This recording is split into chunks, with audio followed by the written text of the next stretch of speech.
person's life that did not originate from rebellion, negligence, or poor discernment. Yet they produced consequences as severe as disobedience. These alterations occur when decisions are made around a person rather than by them.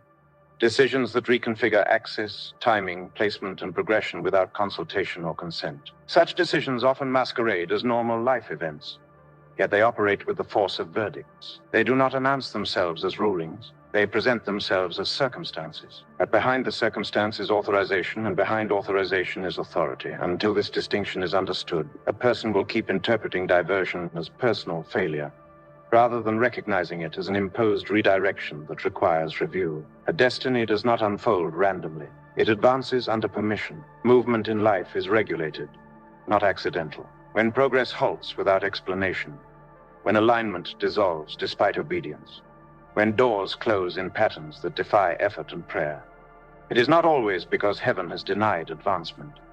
It is often because another voice issued an interim ruling. These rulings may come through systems, bloodlines, spoken conclusions, institutional judgments, or enforced limitations that outlived their jurisdiction. They do not need to be spiritual in appearance to be spiritual in effect. Authority does not require ceremony to function. It only requires recognition or silence. Many people assume that because they did not actively agree, nothing binding occurred. This assumption is dangerous. In governance, silence can function as consent when a challenge is not raised. Decisions spoken about you, concluded for you, or enforced over you can carry legal weight even when you were absent from the room. This is how destinies are altered without signatures. This is how timelines are shifted without notification. This is how paths are redirected while the person continues walking, unaware that the road beneath their feet has changed jurisdiction. There is a difference between delay that refines and delay that redirects. Refinement preserves trajectory. Redirection alters destination. When a delay does not eventually release alignment, it must be examined. When postponement produces displacement rather than preparation, something unauthorized has entered the equation. Heaven refines, but it does not sabotage. God tests, but it does not confuse identity. When a season begins to erode clarity, confidence, placement, and access simultaneously, it is not merely a trial. It is evidence that governance has been disrupted. People often attempt to compensate for unauthorized alterations through discipline, prayer volume, consistency, or spiritual intensity. Yet, nothing stabilizes. This is because effort cannot override jurisdiction. You cannot pray your way out of a ruling you have not identified. You cannot fast against an authority you have not confronted. Spiritual growth without legal alignment produces strain, not progress. This is why some of the most disciplined people feel the most stuck. They are growing inside a boundary they were never meant to inhabit. Unauthorized decisions often enter subtly. They arrive through urgency, fear, survival choices, external pressure, or enforced dependency. A person may comply for peace, safety, or provision, unaware that compliance has consequences beyond the moment. What begins as accommodation becomes codified. What was meant to be temporary becomes structural. What was endured becomes normalized. Over time, the individual forgets that the path they are walking was not the one they were assigned. But the spirit remembers, and destiny resists. This resistance produces confusion. The person senses misalignment but cannot explain it. They feel capable yet constrained, prepared yet misplaced, qualified yet overlooked. They begin to question themselves, their calling, and even God, not realizing the issue is not their capacity but the path's authorization. Destiny does not malfunction, it protests. When a calling is operating under the wrong jurisdiction, friction becomes constant. Nothing settles because it was never sanctioned. There is always a moment when a path shifts, even if the shift was not recognized at the time. Destinies do not drift aimlessly. They are redirected at intersections. These intersections may appear insignificant when they occur, but they are decisive in effect. A conversation that closed an option, a decision made in haste because time was weaponized, an instruction that contradicted inner knowing but seemed unavoidable. These moments do not feel like verdicts while they are happening, yet they function as rulings once enforced. Identifying them requires honesty, not emotion, because destiny records facts, not feelings. Most people remember the outcome, but not the origin. They recall the season that followed, but not the sentence that produced it. This is because imposed decisions often disguise themselves as necessity. I had no choice becomes the justification.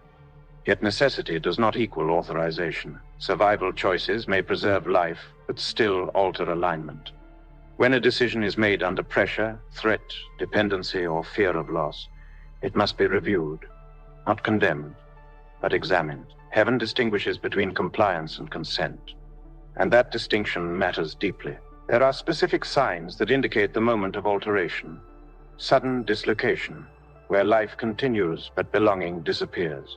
Disproportionate consequence, where a single decision carries weight far beyond its scope. Prolonged stagnation, where movement resumes but advancement does not. These are not random patterns. They are indicators that a ruling was issued and never challenged. When destiny loses elasticity, something rigid has been imposed. Often the moment of redirection is tied to authority figures or systems rather than personal desire. A gatekeeper denied access without explanation. A structure imposed conditions that required compromise. A family expectation redirected assignment. An institutional verdict limited opportunity. These authorities may have acted legally in the natural realm, yet illegally in the spiritual one. Earthly permission does not always align with divine authorization. When these two are confused, destiny absorbs the cost. Memory resists confrontation because accuracy threatens false peace. It is easier to reinterpret the past than to re-examine it. But healing does not come from reinterpretation. It comes from truth. The moment avoided is often the moment that requires review. Pain does not invalidate truth. It often points to it. The spirit remembers what the mind suppressed because destiny cannot forget its original root. Another indicator of unauthorized redirection is internal resistance that never resolves. Trials refine and eventually release clarity. Unauthorized paths produce confusion that deepens over time. The longer one remains, the heavier it becomes. Productivity continues, but fulfillment disappears. Activity remains, but peace withdraws. This is not ingratitude. It is misalignment speaking. When the soul resists where the body survives, something is wrong with the path's authority. This recognition is not about accusation. It is about locating the entry point. Heaven does not reverse what has not been identified. Hidden rulings thrive because they are unnamed. Naming does not empower darkness. It removes cover. Truth is not dangerous. Ignorance is. Whether the alteration occurred early in life or later, timing does not reduce legitimacy. Destiny measures alignment, not intention. A good heart on the wrong path still experiences friction. When recognition occurs, power begins to return to its rightful place. Awareness restores. Standing enables challenge invites review. This is the lawful sequence of restoration. Without recognition, prayer remains general. With recognition, prayer becomes precise. The case is no longer vague. It is identifiable. When a decision alters a path without divine consent, it does not become permanent by default. It becomes reviewable. Heaven operates by order, not sentiment, and every order answers to higher authority. Judgment is not emotional reaction. It is the restoration of proper governance. The moment an unauthorized ruling is identified, jurisdiction is invoked. This is not about asking whether something can be judged, but recognizing that it already qualifies for review by virtue of lacking authorization. Heaven does not judge people for what they did not consent to. It judges the authority that acted without permission. Destiny is not punished for being redirected. It is defended. When a ruling interferes with assignment, heaven responds not with accusation, but with examination. Who issued the decision, under what authority, for what duration, and with whose approval? These are legal questions, not emotional ones. Judgment begins when these questions are raised. Unauthorized decisions survive because they are mistaken for inevitability. Time strengthens them only because they go unchallenged. But longevity does not create legitimacy. A ruling can exist for years and still be invalid. Duration does not equal endorsement. Heaven does not ratify what it did not authorize, no matter how long it has been in effect. When review begins, time loses its power as a defense. Judgment distinguishes between what was permitted and what was enforced. Some things were allowed temporarily for protection, learning, or containment, but were never meant to govern indefinitely. When temporary measures become permanent structures, Judgment is required. Heaven does not tear down what it allowed for a season, but it dismantles anything that exceeds its mandate. Judgment is not destruction. It is correction. It does not exist to punish the innocent or condemn the unaware. It exists to restore order. When the wrong authority is removed, the right authority resumes. Judgment is alignment always favors destiny. Exposure is part of judgment because hidden authority cannot be dismantled. Once the source is revealed, its influence weakens. Influence thrives in obscurity. Judgment brings light. Some rulings operated only because they were never confronted.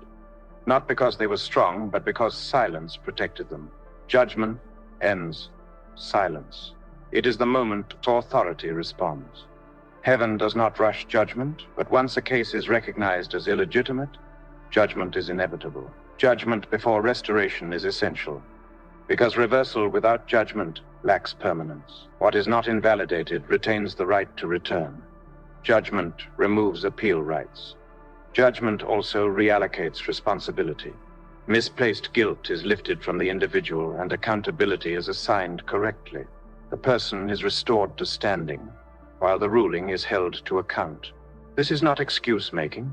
It is accuracy is the foundation of lasting change. Once judgment is issued, momentum shifts, enforcement power weakens, resistance collapses, progress feels possible again.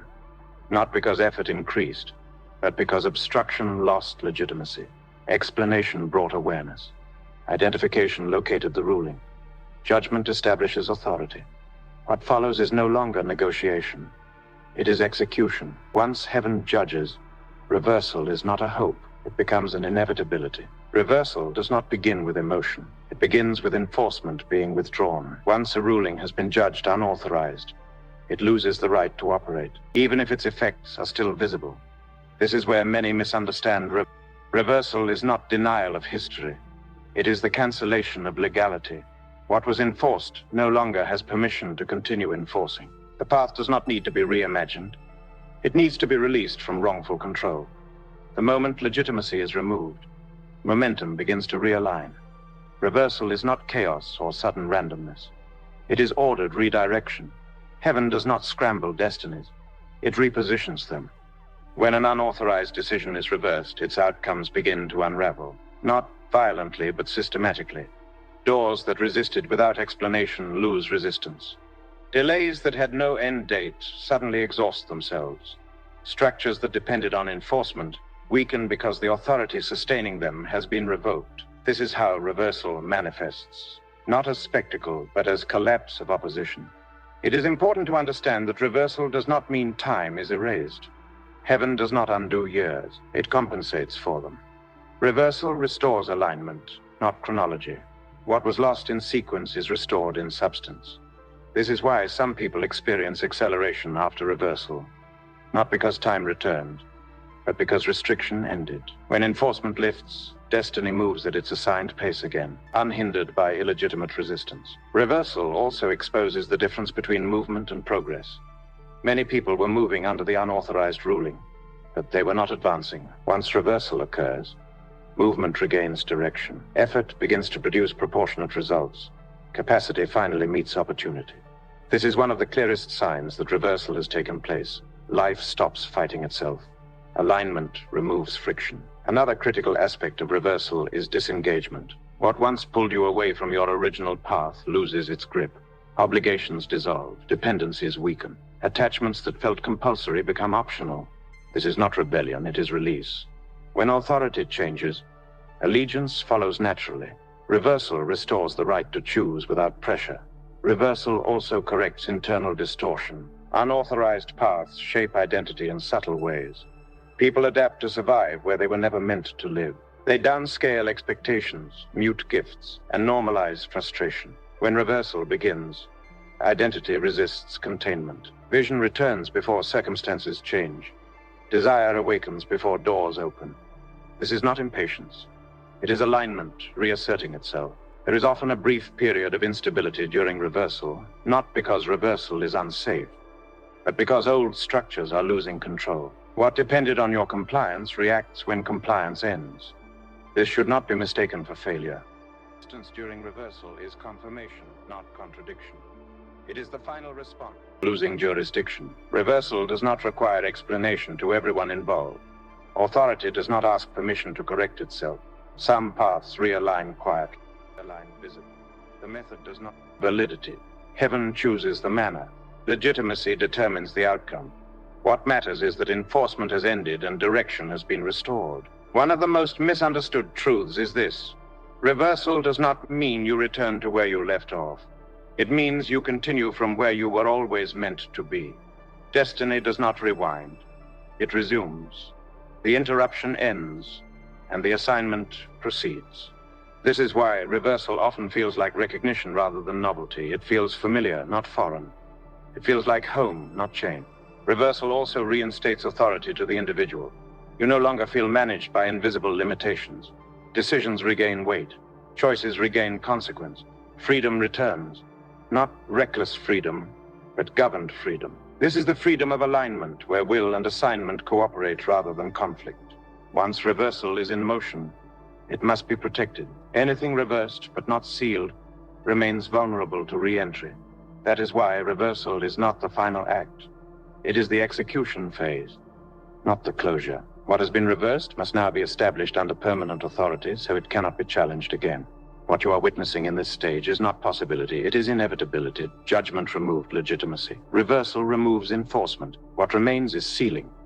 And sealing determines permanence. Sealing is the act that makes reversal permanent. Without sealing, reversal remains active but exposed. Authority has been restored, direction has been corrected, but permanence has not yet been established. In governance, what is corrected must also be protected. Otherwise, it remains open to challenge. Sealing is not an emotional declaration. It is the final legal act that closes access, ends review, and establishes a matter as settled. Once sealed, a case is no longer debated. It is concluded. Sealing works by redefining jurisdiction. The path is no longer merely corrected. It is reassigned under exclusive authority. What once operated under mixed permissions is brought fully under divine governance. This is critical because many paths are altered again, not because reversal failed, but because sealing was never completed. When authority is shared, confusion returns. Sealing eliminates shared control. It draws a boundary that cannot be crossed without consequence. One of the primary functions of sealing is to remove the right of relitigation. Unauthorized decisions often attempt to return through memory, fear, habit, or circumstance. They seek to reassert relevance by reminding the person of what once was enforced. Sealing shuts this down. It establishes that the matter has been judged, reversed, and closed. What is sealed no longer responds to old summons. The past loses its voice. Sealing also stabilizes identity, and after reversal, many people feel movement but not certainty. Direction is restored, yet confidence lags behind. Sealing resolves this tension. It aligns internal authority with external direction. The person no longer wonders if they're allowed to proceed. Permission becomes settled. Confidence becomes grounded, not emotional. This is why sealing brings peace that explanation and reversal alone cannot produce. Another function of sealing is protection against substitution. Unauthorized paths often attempt to return disguised as opportunities, compromises, or familiar pressures. They rarely return in their original form. Sealing sharpens discernment. What does not belong feels immediately foreign. What once felt obligatory now feels intrusive. This is not suspicion. It is clarity. Sealing trains the spirit to recognize rightful alignment instinctively. Sealing also establishes continuity. The restored path is not fragile or experimental. It is affirmed as legitimate, authorized, and ongoing. This removes the fear of interruption. Progress no longer feels temporary. Momentum no longer feels borrowed. The person stops bracing for loss because the foundation has been secured. Sealing produces stability, and stability allows destiny to accelerate without fear. It is important to understand that sealing does not eliminate opposition. It eliminates access. Resistance may exist, but it no longer has permission to interfere. Influence is neutralized, not negotiated. This is why sealed paths withstand pressure without deviation.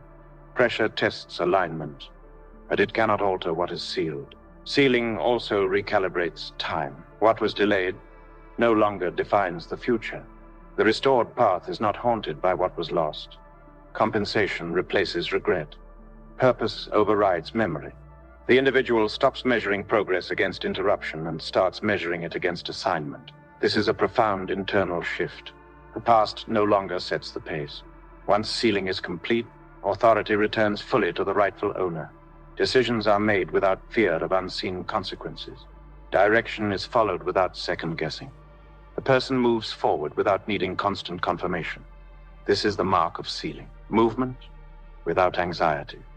When sealing is real, peace is sustained. What has unfolded here is not encouragement. It is resolution. A path was altered without rightful consent. But that alteration has now been confronted at the level it occurred. Confusion has been replaced with clarity. Illegitimate authority has been exposed. Enforcement has been withdrawn. Permanence has been established. This matter is no longer under review. It is settled. You are not recovering from interruption. You are proceeding from alignment. What once resisted you has lost jurisdiction. What once delayed you has lost permission. You are not stepping into uncertainty. You are walking under restored authority. Destiny does not apologize for resuming its course. It advances when obstruction is removed, and obstruction has been removed. Do not revisit what has been sealed. Do not negotiate with what no longer has access. Do not explain yourself to former limitations. Sealed matters do not require defense. They endure by authority alone. When memory attempts to reopen what has been closed, respond with certainty, not emotion. This is not hope speaking. This is establishment. From this moment forward, movement will feel different. Not hurried, not forced, but stable. Peace will precede progress. Clarity will govern decisions. Momentum will return without strain. These are not things you must create. They are the natural result of alignment restored and authority secure. You are no longer waiting for permission. You are no longer living under review. The path ahead is not experimental, it is assigned. Walk it with confidence. Walk it with precision. Walk it without looking back. Welcome to Everlasting Solutions, where the Word of God becomes your everlasting victory. Stay protected. Stay victorious. This is your everlasting solution.